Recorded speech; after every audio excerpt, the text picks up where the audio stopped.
حضرت مسیح موعود کے اوپر تو بڑی زبانیں درازیاں کرتے ہوئے کانا دجال اور آور اور فلاں کہتے ہو، جبکہ دنیا جانتی ہے کہ اس کوئی علامت بھی نہیں پائی جاتی۔ دجال کے جو نقشے محمد رسول اللہ نے کھینچے ہوئے ہیں ان پر ہاتھ رکھ لیتے ہو اور صرف گالی دینے کی خاطر وہ استعمال کر رہے ہو۔ میں جو حدیثیں بیان کر رہا ہوں وہ سارا نقشہ تمہارے ملک میں جاری ہے۔ سارے علماء آنکھوں کے سامنے دیکھ رہے ہیں کہ حدیثیں پوری ہو چکی ہیں، اور جو جس کو تم کہہ رہے ہو دجال، یہی وہ دجال ہے 30 دجالوں میں سے ایک۔ اس کا نقشہ بھی سن لیجئے۔ دجال کا نقشہ جو رسول اکرم صلی اللہ علیہ وسلم نے کھینچا وہ یہ تھا کہ اس کا تو بہت بڑا قد ہوگا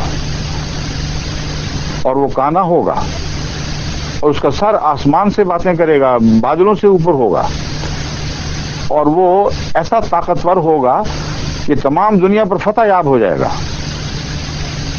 اور سمندروں پر بھی سفر کرے گا اور خشکی پر بھی سفر کرے گا۔ یعنی ایسے گدھے پر سوار ہوگا جس کی یہ صفات ہیں، اور گدھے پر بیٹھا ہوا وہ تمام دنیا میں دندناتا پھرے گا۔ مجال ہے کسی کی جو اس کی مخالفت کر سکے؟ اس دجال کے اگر وہ دجال نہیں آیا تو پھر مسیح بھی نہیں آ سکتا جب تک وہ نہ آئے۔ اور وہ دجال تم مانتے ہو کہ نہیں آیا؟ اگر یہ مان رہے ہو کہ دجال نہیں آیا تو پھر اس لیے نہیں مان رہے کہ اس کی علامتیں جو تم سمجھے بیٹھے ہو وہ پوری نہیں ہوئی۔ مسیح موعود کو کس طرح دجال کہنے کا تمہیں حق مل گیا تھا؟ کون سی ان میں سے علامت ہے جو حضرت مسیح موعود علیہ السلام بتا دکھاتی ہے؟ اس لیے گالیاں دیتے چلے جاؤ بے شک، مگر ہم حدیثیں پیش کرتے ہیں مضمون کھول کر نکھار کر تمہاری آنکھوں کے سامنے رکھ دیتے ہیں۔ زمانہ گواہ بن جاتا ہے کہ ہاں ہر بات سچی نکلی ہے محمد رسول اللہ صلی اللہ علیہ وسلم، اور تم منہ پھیر کر ان سب باتوں کو جھٹلا کر کوئی ایک حدیث نکال کے اسے ایک لفظ سنتے ہو اور حضرت مسلم علیہ السلام کو گالیاں دینے لگتے ہو اور سمجھتے ہو کہ بڑا کمال کر دیا تم نے۔ حدیث کا حوالہ ہے، وہ باقی حدیث پڑھو تو صحیح کیا ہے۔ ہم تو مانوی مانتے ہیں، ہم تو اس کو استعارہ سمجھتے ہیں، مگر جب استعارہ کھول کر بیان کرتے ہیں تو دنیا گواہ ہو جاتی ہے کہ ہاں محمد رسول اللہ نے سچ فرمایا تھا، اور وہ مثال مسیح موعود کو پھر بھی صادق نہیں آتی، کسی صورت میں آ نہیں سکتی، آپ کے دشمنوں پر آتی ہے۔ اور تم جو لفظ کے قائل ہو، تمہیں کس نے حق دیا ہے کہ رسول اللہ صلی اللہ علیہ وسلم کے نقشے کو بگاڑ کر؟ محمد رسول اللہ صلی اللہ علیہ وسلم فرماتے ہیں وہ کانا دجال ایسا ہوگا کہ تمام دنیا پہ حکومت کرے گا، کسی کی مجال نہیں ہوگی جو اس سے لڑ سکے۔ اس کا گدھا لہروں پر بھی چلے گا اور پہاڑوں کی طرح گندم اور ایڑ لے کر پھر رہا ہوگا، اور فرمایا کہ وہ آگ کھانے والا گدھا ہے، چارہ کھا کر پلنے والا نہیں ہے۔ تو یہ کون سی علامتیں دیکھی ہیں تم نے جو تمہیں نہیں نظر آ رہی؟ میں تمہیں دکھا دیتا ہوں۔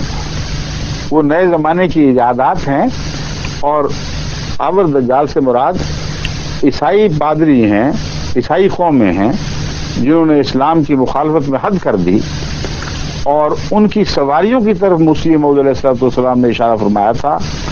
کانا ان معنوں میں کہ ایک آنکھ دنیا کی تو بہت روشن اور زمین کی تہ میں اس سے نیچے اتر کر دیکھنے والی، زمین کے پاتال کی خبریں لانے والی، اور ایک آنکھ یعنی مذہب کی ایسی اندھی کہ خدا کے بندے کو، ایک عاجز بندے کو جس نے کبھی خدائی کا دعویٰ نہیں کیا، اس کو خدا کا بیٹا بنا بیٹھے ہو۔ یہ مسیح موعود علیہ السلام نے تشریف فرمائی، اور ثبوت دیکھیں کیسا عظیم بشان۔ حضور اکرم صلی اللہ علیہ وآلہ وسلم نے پہچان کے طور پر دجال کی فرمایا اس کے گدھے کو دیکھنا اور پہچان لینا۔ اس کے گدھے میں یہ علامت پائی جاتی ہے کہ وہ آگ کھا کر چلے گا۔ اب جتنی سواریاں دنیا میں ہیں جو جدید سواریاں ہیں وہ ساری آگ کے فائر پاور پہ چلتی ہیں۔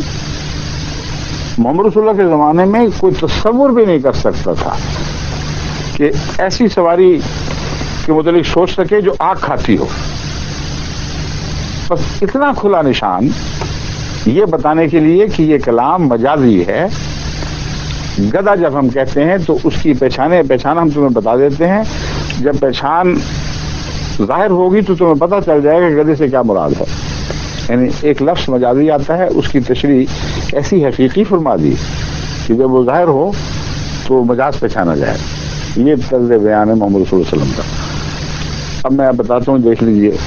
فرمایا اگر وہ دجال ایسا گدھا ہوگا اس کا کہ مہینوں کا سفر گھڑیوں میں طے کرے گا، خشکی پر بھی چلے گا، تری پر بھی چلے گا، ہوا میں بھی ایسی چھلانگ ہوگی. فرمایا مشرق سے قدم، ایک پاؤں مشرق میں تو دوسرا مغرب میں.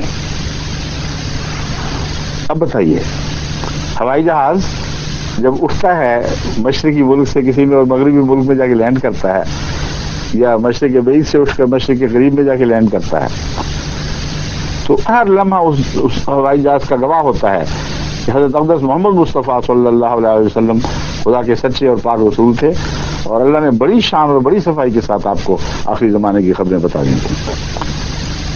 سمندر میں بھی چلے گا وہ گدھا، ڈوبے گا نہیں، گھٹنے گھٹنے پانی. یہ آج جہاز چل رہے ہیں سارے، ان کے یہ بھی آگ سے چلتے ہیں. فرمایا اس گدھے کے پیٹ میں سواریاں بیٹھیں گی. اب مولوی صاحب سوچ کے دیکھیں، کیوں نہیں اپنا دماغ لڑاتے؟ پیٹ میں اس گدھے کی سواری کا تصور ناممکن تھا، اور وہ تبھی صحیح ہوگا اگر جماعت احمدیہ کے فیض پائیں، حضرت مسلم علیہ السلام کو مادی مانیں، آپ کو جو اللہ نے ہدایتیں دی ہیں اور یہ مضامین سمجھائے ہیں ان کو قبول کریں، تب جا کر آپ کو محمد رسول اللہ علیہ وسلم کی باتیں سمجھ آئیں گی، ورنہ بیٹھے رہیں گے اسی طرح. بس حضرت صلی اللہ علیہ وسلم نے جب گدھے کا یہ نقشہ کھینچ دیا اور پھر دجال کو ایک دیو قامت بلند انسان دکھایا، تو ہم نے تو مہدی سے فیض پا کر اس کے مضامین کو سمجھ لیا. مگر آپ ظاہر پرست مولوی ہیں، آپ کہتے ہیں لفظاً ہمیں یہی دکھاؤ، تو پھر ظاہر پرستی چھوڑ کر وہ جس پر یہ اطلاق نہیں پا رہا اس پر تمہیں، اس کو دجال کہنے کا تمہیں کیا حق ہے؟ ظاہر پرستی کرنی ہے تو چمٹے رہو اس ظاہر پرستی کو. جس دن وہ گدھی پیدا ہوگی جو ایسے گدھے کو جنم دے گی جس کے دو کانوں کے درمیان 70 گز کا فاصلہ ہوگا، اس کے پیٹ میں بیٹھ کر مولوی صاحب تشریف لے آئیں، میں خدا گواہ ہے کہ میں مولوی صاحب کی بیعت کرنے پر آمادہ ہو جاؤں گا. مجھے اور کسی نشان کی ضرورت نہیں رہے گی. لیکن خدا گواہ ہے کہ نسلن بعد نسل مولوی مرتا چلا جائے اور گدیاں مرتی چلی جائیں، نہ وہ مولوی پیدا ہوگا جو ایسی گدی کا درشن کر سکے، نہ وہ گدی پیدا ہوگی جو ایسا بچہ دے جو ظاہری طور پر ان علامات کا حامل ہو جو مولوی صاحب لیے بیٹھے ہیں پلے سے باندھ کر، اور ظاہر پرست ہونے کی وجہ سے کہہ رہے ہیں کہ یہ پیدا ہوگا پھر مسیح اترے گا. خاتمیت کی بحث تو یہی مکمل ہو گئی، ساتھ ہی اس کا بھی قضیہ ہو گیا. وجہ یہ ہے کہ مولوی صاحب امت کو دھوکہ دے رہے ہیں کہ کوئی آئے گا. اصل پیغام ہے کسی نے نہیں آنا، چھٹی کرو، ہم ہی ہیں، بس ہم سے ہی گزارا کرنا ہوگا اب ساری عمر. کیونکہ تم سے گزارا کرتے کرتے تو اس حال کو پہنچے ہیں، اور تم سے کتنا گزارا کریں. 1400 سال میں تم نے امت کا یہ حال بنا دیا ہے، فرقوں پر فرقوں میں تقسیم کر دیا، کفر پر کفر کے فتوے جاری کیے، اور اخلاقاً یہ بنا کے رکھ دیا ہے، اور کہتے ہو کہ جب تک وہ گدھا نہیں آئے گا مسیح نے آنا نہیں، کیونکہ اس نے اس دجال کو قتل کرنے آنا ہے. تو کہاں گیا وہ مسیح؟ کیسے اتارو گے اس کو؟ میں خدا کی قسم کھا کے کہتا ہوں کہ تمہاری ساری نسلیں قیامت تک مرتی چلی جائیں اور ساری گدیاں مرتی چلی جائیں، نہ وہ مولوی پیدا ہوگا جو اپنی آنکھوں سے اس گدی کو دیکھ سکے جو ایسا بچہ دے، نہ وہ گدی پیدا ہوگی جو وہ بچہ دے جس کے اوپر دجال نے سواری کرے. دجال کہاں سے آ جائے گا پھر، اور مسیح کہاں سے اترے گا؟ تم نے وہیں مار کے چھوڑنا ہے. زمین پہ تو اب موت مقدر نہیں رہی مسیح کی.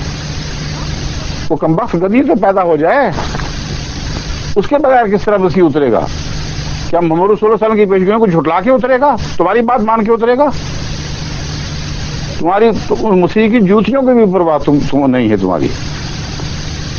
جس کی غلامی کا دم تم کہتے ہو بھرنا ہے، ہم کہتے ہیں بھر چکا ہے، اسی سے فیض پایا ہے اس نے. اس کی غلامی مانے گا تو کہے گا میں تو نہیں نیچے اترنا، نیچے جھانکا کرے گا. جب کوئی کہے گا فرشتہ یا کوئی اشارہ کرے گا، بسی کافی برا حال ہو گیا ہے. امت مجھے دیکھتے نہیں کیا حال کے حال کو پہنچ گئی. بہت سے گناہ گار ہیں جو قبروں میں پاؤں لٹکائے بیٹھے ہیں. اترو خدا کے لیے. بعد میں کیا کرو گے جب سب ختم ہو چکے ہوں گے؟ تو مسیح جھانکے گا، کہے گا مجھے تو کوئی گدھا نظر نہیں آ رہا، اتنا بڑا، اتنا شان و شوکت کا، اور نہ وہ کانا دکھائی دے رہا ہے، تو مجھے دکھاؤ تو صحیح، میں محمد رسول اللہ کی بات مانوں یا تمہاری بات مانوں؟ میں نے تو نہیں کرنا، پہلے گدھا آئے پھر میں اتروں گا۔ اب اے مولوی یوسف صاحب اور آپ کے اپنے ساتھیوں کو اکٹھا کر لو، ساری دنیا کے مولوی، مسیح موعود کے الفاظ میں کہتا ہوں اگر کچھ پیش نہیں جاتی تو سجدوں میں اپنی پیشانیاں رگڑ دو، روتے روتے تمہاری پلکیں جھڑ جائیں اور آنکھوں کے حلقے گل جائیں۔ خدا گواہ ہے کہ تم ظاہر پرستوں نے جو محمد رسول اللہ صلی اللہ علیہ وسلم کی حدیثوں کو حلیہ بنایا ہوا ہے، اس حلیے کے ساتھ تم کبھی کسی کو آتا نہیں دیکھو، اس لیے عملاً تم نے خاتمیت کا معنی اور بھی زیادہ وسیع کیا ہوا ہے اپنی طرف سے، امت کو دھوکہ دے رہے ہو، بیچاروں کو سمجھا رہے ہو کہ کچھ آئے گا، وہ بھوکے مر گئے بچے، ان کی مائیں، جس عمر کے زمانے میں ایک ماں نے اس میں پانی ابلتے ہوئے پانی میں پتھر ڈالے ہوئے تھے، وہ پانی ابلتا تھا تو پتھروں میں آواز پیدا ہوتی تھی، بھوکے غریب ماں کے بچے سمجھتے تھے کہ کچھ اس میں پکڑا ہے، ان کو وہ سہارا بتا رہی تھی کہ دیکھو دیکھو ابھی ہنڈیا پک جائے گی تو میں تمہیں کچھ کھلاؤں گی، روتے پیٹتے بھوک سے اسی طرح وہ سو گئے۔ ان کے لیے تو ایک عمر آ گیا تھا، تم کس عمر کو لاؤ گے جو تمہارے جھوٹ سے امت کو نجات بخشے گے؟ خالی ہنڈیا پکا رہے ہو، کوئی معاہدہ اب تمہارے نزدیک اس امت کے لیے نہیں رہا۔ مسیح ایسا گیا ہے کہ اس کے آنے کی راہ میں وہ دجال اور اس کا گدھا کھڑا ہو گیا جو تمہارے نزدیک اس طرح آنا ہے، اب آ ہی نہیں سکتا۔ زمانے کے رنگ بدل گئے، دجال ظاہر ہو گیا، دنیا پر فتح مند ہو گیا، تو سواریاں نکل آئیں مگر تمہیں دکھائی نہ دیں کیونکہ تم ظاہر پرست ہو چکے تھے۔ اس لیے امت کو اب کیا دھوکے دیتے ہو؟ کیوں کہتے ہو کہ کوئی آ جائے گا؟ کوئی نہیں آئے گا۔ اس لیے فیض، یا تو فیض کی زبان میں کہو کہ گل کرو شمع، بڑھا دو میمین آیا، اپنے بے خواب کے والوں کو مکفل کر لو، اب یہاں کوئی نہیں آئے گا، سب راستے بند ہیں۔ آئے گا تو دجال، آئیں گے تو مولوی۔ کہہ دو امت کو کہ ہم سے گزارا کرنا سیکھو، ہمارے خلاف مضمون جو آئے دن لکھتے رہتے ہو کہ ہم لوگ کیا ہیں، اب خدا کا خوف کرو، تم نے ہمارے ہاتھوں میں مرنا، ہمارے ہاتھوں میں جینا ہے۔ اب یہ مقدر ہو چکا کہ قیامت تک جب ہم سے ہی پلہ پڑنا ہے تو صلح کر لو، جو ہم کہتے ہیں وہاں سے چلے جاؤ۔ یہ پیغام ہے تمہارا حقیقی پیغام، اور ہر صاحب فہم جو میری بات کو سن رہا ہے وہ گواہ ہو جائے گا کہ ہاں یہی پیغام ہے ملا کا، اس کے سوا کوئی پیغام نہیں۔ کیا حال کر دو گے اسلام کا جو ہو چکا ہے، اس کے بعد کیا رہتا ہے بات؟ اب سنیے، وہ کہتے ہیں